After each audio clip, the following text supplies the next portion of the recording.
Hi, everyone. Welcome to Toni on Real Estate Education. So, I've been teaching real estate now for over 10 years. So, I have day classes, night classes running all the time. So, if you're interested in a new career in real estate, you can find my information in the About section. Okay, and then we'll get you started. Today, we're going to dive into and analyze two key formulas for income analysis. It's effective gross income and net operating income. All right, let's dive right in. When evaluating the profitability of a property, we need to understand how much income the property is expected to generate. It all starts with potential gross income, or PGI. This is the total rental income the property could generate if all units were fully occupied and tenants paid their rent on time. But in reality, vacancies happen, and sometimes tenants don't pay. This is where vacancy and collection loss comes into play. Vacancy and collection loss represent the income you lose when units are empty or tenants are behind on their rent. To get a more accurate picture of the property's income, we subtract this loss from the potential gross income. But there's more. Sometimes a property also generates other income.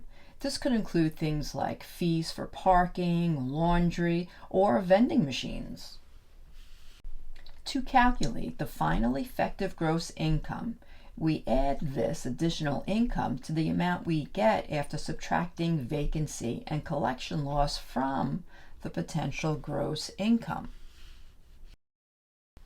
So the formula looks like this: potential gross income, PGI, minus vacancy and collection loss, plus other income, equals effective gross income. Now that we've calculated the effective gross income, the actual income the property generates, let's move on to the next step: determining your property's net operating income, or NOI. To calculate the net operating income, we need to subtract your operating expenses from your effective gross income. Operating expenses include all the day-to-day costs required to run and maintain the property. These expenses can include things like utilities, heating and electricity, property maintenance, property management fees, insurance, taxes, landscaping, and really much more. Once you subtract these operating expenses from your effective gross income, you arrive at what's called your net operating income.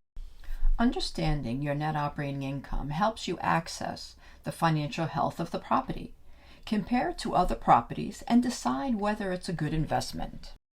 Net operating income is a more realistic figure for evaluating the income a property will actually produce.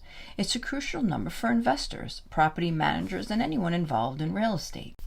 With this clear understanding of effective gross income and net operating income, you're well on your way to passing the real estate exam. All right, so let's take a minute to do a quick recap. We started with potential gross income.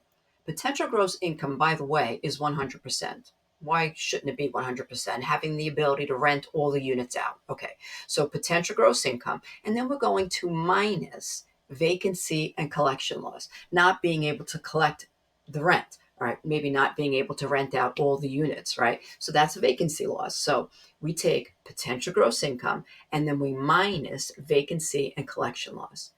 And then we're going to add on other income that we make from the building. For example, in the video, I used parking, being able to charge for parking. Okay, so again, starting from the top, we have potential gross income minus vacancy and collection loss plus other income will give us effective gross income. But we can't stop there. Think about getting your paycheck. When you get your paycheck, you have the gross and then you have the net. Unfortunately, the net is after everything gets taken off the top. We end up with a net. So we're going to keep going here. We're going to take that effective gross income and we're going to minus now operating expenses, what it costs to run the building, utilities, right? Heat, electric, and whatnot. So we take effective gross income, we minus the operating expenses, and that will give us net operating income, the net operating income. So I hope you enjoyed this video. Until next time.